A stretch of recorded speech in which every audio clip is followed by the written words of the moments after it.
Good morning student.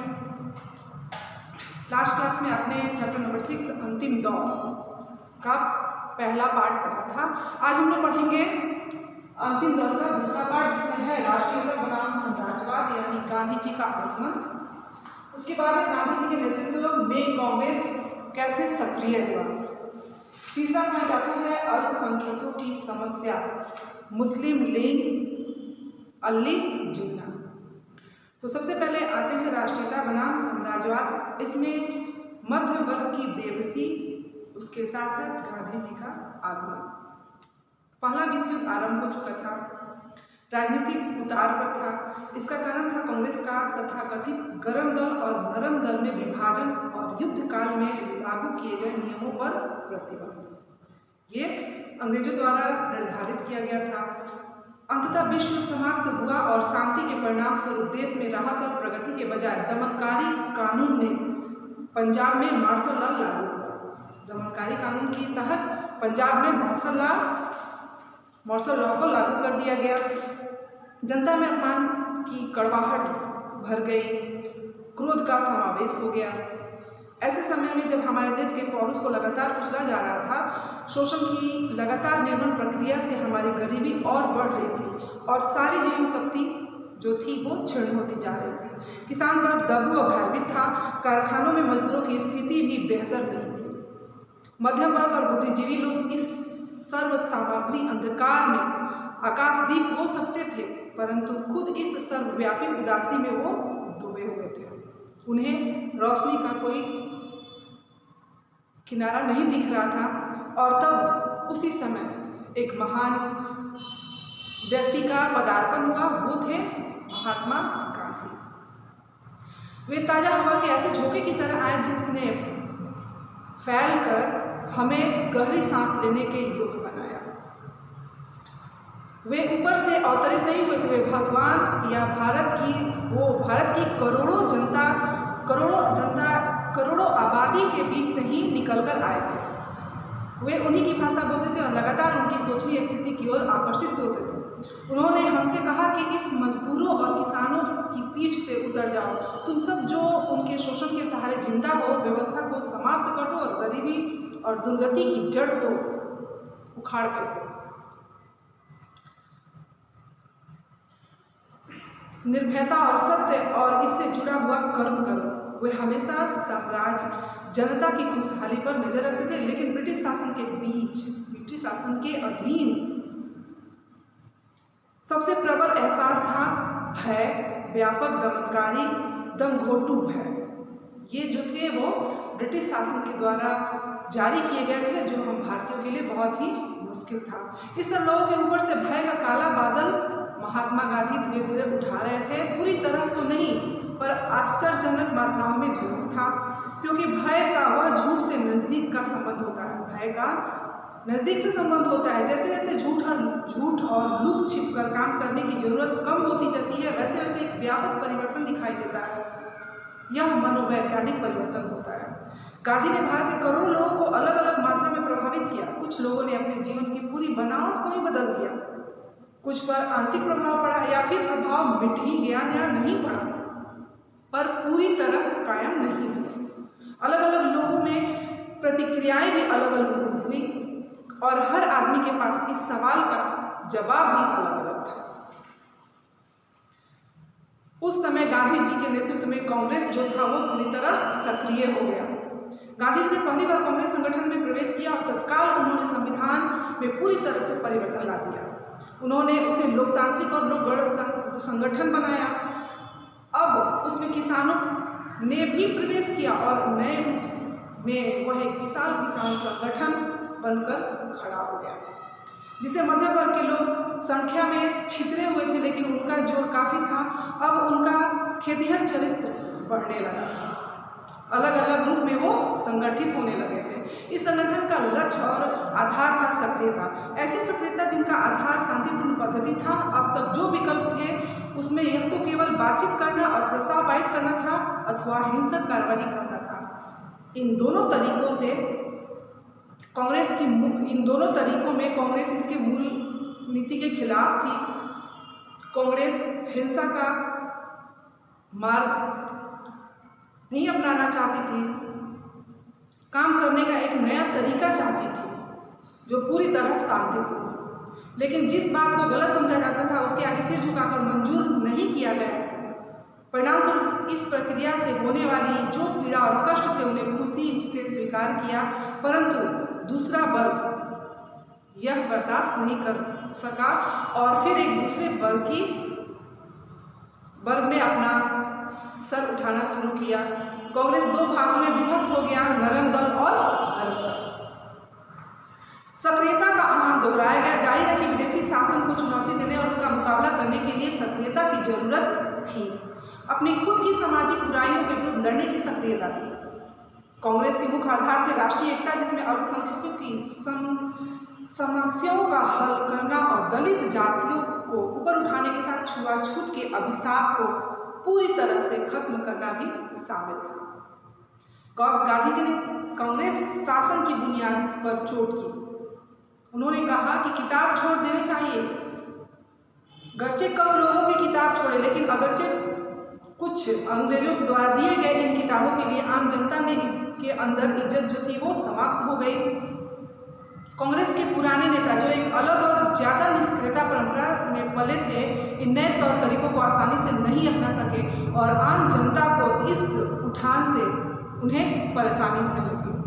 लेकिन जो हवा पूरे देश में बही, इन लोगों में भी उसका नशा कुछ दूर दूर तक फैला। ऐसा कहा जाता है कि भारतीय मानस मूलतः निवृत्त मार्गी है, पर गांधी जी इस निवृत्त मार्गी में एकदम विपरीत थे। भारतीय जनता की निष्क्रियता के विरुद्ध संघर्ष करने और उसे बदलने के लिए जितना काम उन्होंने किया, किसी दूसरे ने नहीं किया है। उन्होंने हमें गांव की ओर भेजा और कर्म के इस नए संदेश को ले जाने वाले अनगिनत दूतों की गतिविधियों से देहातों में चहल पहल मच गई, सक्रियता बढ़ गई। इसने किसानों को झकझोर कर रख दिया। हम लोगों पर प्रभाव दूसरे ढंग का था। हमने पहली बार ग्रामीण को उसकी कच्ची झोपड़ियों में भूख की उस छाया के साथ हमेशा जो उनका पीछा करती है उसको देखा। हमने इन यात्राओं से भारतीय अर्थव्यवस्था के बारे में पुस्तकों और विद्वानों से ही भाषणों में हमें जानकारी मिलती थी, लेकिन ये पहला अवसर था जब हम अपने आंखों से इस चीज़ को देख सके, प्रत्यक्ष रूप से देख सके। आर्थिक, सामाजिक और दूसरे मामलों में गांधी जी के विचार बहुत सख्त थे। उन्होंने इन सबको कांग्रेस पर लादने की कोशिश नहीं की। इनमें से कुछ विचारों को उन्होंने कांग्रेस में बैठाने की कोशिश की थी। वे सावधानी से आगे बढ़े क्योंकि वे जनता को अपने साथ ले चलना चाहते थे। जनता को अपने साथ लेकर वो बढ़ना चाहते थे। गांधी मूलतः धर्मप्राण व्यक्ति थे, धर्म को मानने वाले थे। वह अपने अंतर्मन की गहराइयों तक हिंदू थे, लेकिन धर्म संबंधी उसकी धारणा का किसी सिद्धांत, परंपरा या कर्मकांड से कोई भी संबंध नहीं था। उनका बुनियादी सरोकार उन नैतिक नियमों में उनके दृढ़ विश्वास से है जो उन्हें सत्य का प्रेम से नियत यानी साक्षात प्रदर्शन करा सके।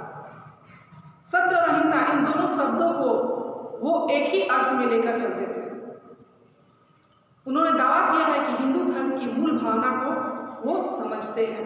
उन्होंने हर उस सिद्धांत और व्यवहार को नामंजूर कर दिया उनकी आशावादी व्याख्या से मेल नहीं खाते थे। वे उससे ऊपर नैतिक नियमों की सत्ता मानते हैं, वह भी उस रूप से जिस रूप से उन्होंने उसे खुद समझा। जीवन के अन्य पक्षों की भी उन्होंने औसत आदमी के लिए इससे राजनीतिक में परेशानी और अक्सर गलतफहमी पैदा होती है उसको दूर करने की कोशिश की, लेकिन कोई बाधा उन्हें अपनी पसंद से सीधे रास्ते से हटा नहीं सकी, क्योंकि एक सीमा के भीतर वे बराबर अपने को बदलते रहे, यानी समय और परिस्थिति के अनुसार अपने आप को परिवर्तित करते रहे। जिस भारत को वे अपनी इच्छाओं और आदर्शों के अनुसार ढालने जा रहे थे उसके बारे में उनका विचार था, मैं एक ऐसे भारत के लिए काम करूंगा, मैं एक ऐसे भारत के लिए काम करूंगा जिसमें गरीब से गरीब व्यक्ति भी यह महसूस करेगा कि यह उसका देश है, जिसके निर्माण में उनकी आवाज़ प्रभावी है। मैं एक ऐसे भारत के लिए काम करूंगा जिसमें गरीब से गरीब व्यक्ति भी यह महसूस करेगा कि यह उसका देश है, जिसके निर्माण में हर वर्ग के आदमी की आवाज़ है। एक ऐसा भारत जिसमें लोगों के ऊंचे नीचे वर्ग नहीं हो, सभी लोग एक समान हो, ऐसा भारत जिसमें सब जातियां पूरे समभाव से रहेंगी, एक साथ रहेंगी। ऐसे भारत में छुआछूत या नशीली मंदिरा और दवाइयों के अभिशाप के लिए कोई जगह नहीं होगी। ऐसा भारत जिसमें स्त्रियों को पुरुषों के समान अधिकार होंगे। यही मेरे सपनों का भारत है, यही मेरे सपनों का भारत है। ये हमारे बापू का कथन है। जहाँ उन्हें अपनी हिंदू विरासत का गर्व है, वहाँ उन्होंने हिंदू धर्म को एक सार्वभौमिक बना पाने की चाहत उनके अंदर थी। उन्होंने इसके लिए प्रयत्न किया और सत्य के घेरे में सब धर्मों को शामिल किया। उन्होंने अपनी संस्कृति विरासत को संकीर्ण बनाने से इनकार कर दिया था, साफ इनकार कर दिया था। उन्होंने लिखा, भारतीय संस्कृति न हिंदू है न इस्लाम, न पूरी तरह से कुछ और कुछ है, यह सबका मिला जुला रूप है। भारतीय संस्कृति जो है वो हिंदू, मुस्लिम, सिख, ईसाई सबका मिला हुआ रूप है, सम्मिलित रूप है। उन्होंने आगे लिखा, मैं चाहता हूं कि मेरे घर के पास सारे देशों की संस्कृति जिनकी स्वतंत्रता से संभव हो उतनी स्वतंत्रता से फैले, जितनी स्वतंत्रता उनको मिले वो उतनी स्वतंत्रता से फैले हर धर्म को। लेकिन उनमें से कोई मेरे पैर उखाड़ दे, मुझे यह मंजूर नहीं होगा। आधुनिक विचारधाराओं से प्रभावित होकर उन्होंने कभी अपनी जड़ों को नहीं छेड़ा और उन्हें मजबूती से पकड़े रखा। डूबे हुए लोगों को उठाने की लगन के सामने और सभी बातों की तरह धर्म का भी उनके लिए गौण स्थान था। एक अधभूखे राष्ट्र का न तो कोई धर्म हो सकता है, न कला और न ही संगठन। करोड़ों भूखे मरते लोगों के लिए जो कुछ भी उपयोगी हो सकता है वही मेरे लिए अति सुंदर है। आज हम सबसे ऊपर जिंदगी की जरूरी चीजों और उससे ज्यादा जीवन के लिए शोभा की वस्तु और अलंकार अपने आप के लिए संभाल कर रखते हैं। उन्होंने कहा, मेरी आकांक्षा है हर आंख से हर आंसू को पोंछ लेना। महात्मा गांधी जी की आकांक्षा थी हर आंख से हर आंसू को पोंछ लेना। यह सच की बात है कि इस अद्भुत रूप से तेजस्वी आदमी ने, जिसका पैमाना सबसे गरीब आदमी है, भारत की सामान्य जनता को सम्मोहित कर लिया और उन्होंने चुंबक की तरह आकर्षित भी किया। वे उनको अतीत के साथ भविष्य को जोड़ने वाली कड़ी की तरह जान पड़े। उन्होंने केवल अपने अनुयायियों में ही नहीं बल्कि अपने विरोधियों में भी, उन तमाम तटस्थ लोगों में जो इस बारे में निश्चय नहीं कर पा रहे थे क्या सोचना है और क्या करना है, एक मनोवैज्ञानिक क्रांति पैदा कर दी।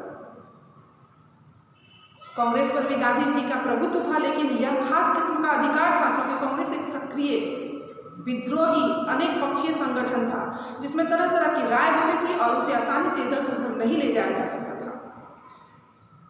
गांधी जी अक्सर दूसरों की इच्छा के सामने झुक जाते थे, कभी कभी वे अपने विरुद्ध फैसलों को भी स्वीकार कर लेते थे। इस तरह सन 1920 में नेशनल कांग्रेस ने और काफी हद तक देश ने इस नए रास्ते को अपनाया और ब्रिटिश सरकार के खिलाफ बार बार संघर्ष का प्रयत्न करते रहे। एक के बाद दूसरा सविनय अवज्ञा आंदोलन हुआ और इसके पश्चात बहुत कष्ट उठाने पड़े, लेकिन इन मुसीबतों को चूंकि खुद आमंत्रण दिया गया था इसलिए उन्हें शक्ति भी मिली। जब सविनय अवज्ञा आंदोलन जारी नहीं था तभी भारत में ब्रिटिश सरकारी तंत्र से असहयोग जारी था। उसका प्रभाविक चरित्र जो था वो समाप्त हो चुका था। आगे है अल्पसंख्यकों की समस्या, मुस्लिम लीग और मोहम्मद अली जिन्ना। जिसे सांप्रदायिक समस्या कहा जाता था वह अल्पसंख्यकों के अधिकारों के साथ इस तरह तालमेल बैठाना था ताकि उन्हें बहुसंख्यकों के खिलाफ पर्याप्त संरक्षण मिल सके। भारत में अल्पसंख्यक यूरोप की तरह जातीय या राष्ट्रीय अल्पसंख्यक नहीं थे। वे कौन थे? वे थे धार्मिक अल्पसंख्यक। भारतीय दृष्टि से भारत में एक विचित्र मिश्रण है, पर जातीय सवाल भारत में न उठ सकते हैं। धर्म इन जातीय विभिन्नताओं के ऊपर है। जातीयता या तो एक दूसरे में मिल जाती है या उसमें अंतर करना कठिन होता है। जाहिर है कि धार्मिक दीवारें अस्थायी नहीं होती और जो व्यक्ति अपने धर्म बदलता है उसकी जातीय पृष्ठभूमि या उससे जातीय और भविष्य विरासत नष्ट हो जाती है। परंतु राजनीतिक मामले धर्म का स्थान सांप्रदायिकता ने ले लिया। उस समय सांप्रदायिकता ने ले लिया इसे। यह एक संकीर्ण समुदाय होता है जो मानसिक रूप से अपना अधिकार किसी धार्मिक वर्ग को बनाता है, किंतु वास्तव में उनकी दिलचस्प राजनीतिक शक्ति और अपने समुदाय को बढ़ावा देने के लिए भी कायम होता है, वो इसको बढ़ावा भी देते हैं। गुजरे जमाने में कम से कम सिद्धांत में ब्रिटिश सरकार ने भी भारतीय एकता और लोकतंत्र का समर्थन किया था, लेकिन उनकी नीतियां हमें सीधे उस दिशा में ले गई जहां इन दोनों को अस्वीकार कर दिया गया। कांग्रेस सांप्रदायिक हल निकालने के लिए उत्सुक और चिंतित थी ताकि प्रगति के मार्ग की रुकावट को दूर किया जा सके। कांग्रेस की सदस्य संख्या में मुख्य रूप से हिंदू थे, लेकिन उसमें बड़ी संख्या में मुसलमानों के अलावा दूसरे तमाम धर्मों के लोग भी शामिल थे, जैसे सिख, ईसाई, और इन लोगों को नकारा नहीं जा सकता था, इन संप्रदायों को नकारा नहीं जा सकता था। भारत के सांस्कृतिक जीवन की संपन्नता और विभिन्नता को सिर्फ एक सांचे में कस कर रखना जरूरी था, इसलिए काफी दूर तक प्रादेशिक स्वायत्तता स्वीकार कर ली गई और विभिन्न सामुदायिक स्वतंत्रता और संस्कृति के विकास की सुरक्षा के लिए अनेक तरीकों की सहमति से सभी को सहमत होना पड़ा। और इस प्रकार अगस्त 1940 ईस्वी में कांग्रेस ने मजबूर होकर घोषणा की कि भारत में ब्रिटिश सरकार की नीति जनजीवन में संघर्ष और फूट को प्रत्यक्ष रूप से उकसाती है, भड़काती है। ब्रिटिश सरकार के जिम्मेदार लोग खुल्लम-खुल्ला हमसे यह कहने लगे कि शायद किसी नई व्यवस्था के पक्ष में भारत की एकता की बलि चढ़ानी पड़े और यह भी भारत की लोकतंत्र के लिए ये ठीक नहीं होगा। हम सांप्रदायिक समस्या का कोई ऐसा हल ढूंढ सके जो सब पार्टियों को मंजूर हो। यह साफ जाहिर होता है कि भारत में बहुत से सामंती और प्रतिक्रियावादी समुदाय है, जिसमें कुछ यहाँ की जमीन की उपज है और कुछ जो जन्म देकर उनका शोषण अंग्रेजों ने किया है।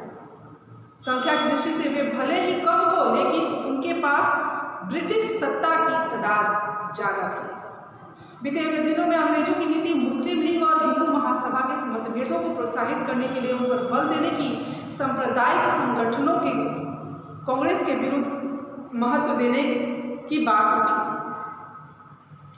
मिस्टर जिन्ना की मांग का आधार एक नया सिद्धांत था, जिनकी उन्होंने हाल ही में घोषणा की थी। भारत में दो राष्ट्र हैं, हिंदू और मुसलमान। दो ही क्यों, मैं नहीं जानता, क्योंकि अगर राष्ट्रीयता का आधार धर्म है, तब तो भारत में बहुत सारे राष्ट्र हैं, दो नहीं बहुत सारे राष्ट्र हैं। यहाँ तक कहा कि अतीत में भारत का विकास एक बहुराष्ट्रीय राज्य के रूप में हुआ और उसमें राष्ट्रीय चेतना धीरे धीरे आई। मिस्टर जिन्ना के दो राष्ट्रों के सिद्धांत में पाकिस्तान का यह भारत के विभाजन की अवधारणा का विकास हुआ। हमारा देश दो भागों में बंट गया, हिंदुस्तान और पाकिस्तान, लेकिन उससे दो राष्ट्रों की समस्या का हल नहीं हुआ, क्योंकि वो पूरे देश में थे।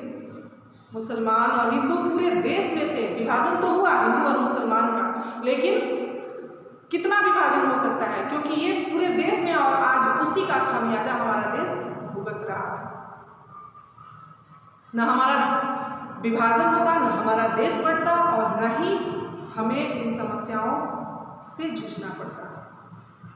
इस तरह आपने स्वाधीनता संग्राम के अंतिम दौर यानी दूसरे भाग में राष्ट्रीयता बनाम साम्राज्यवाद पढ़ा।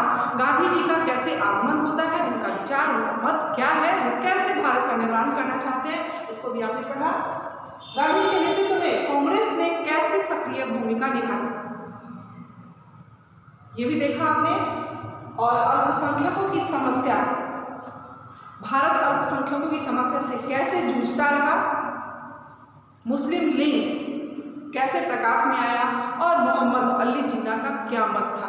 उनके मत द्वारा हमारा देश विभाजित हुआ, नहीं तो आज हमारा देश सम्मिलित रहता, हिंदू मुसलमान सम्मिलित रहते, एक बहुत बड़ा देश हमारा होता, हिंदुस्तान और पाकिस्तान एकजुट होते।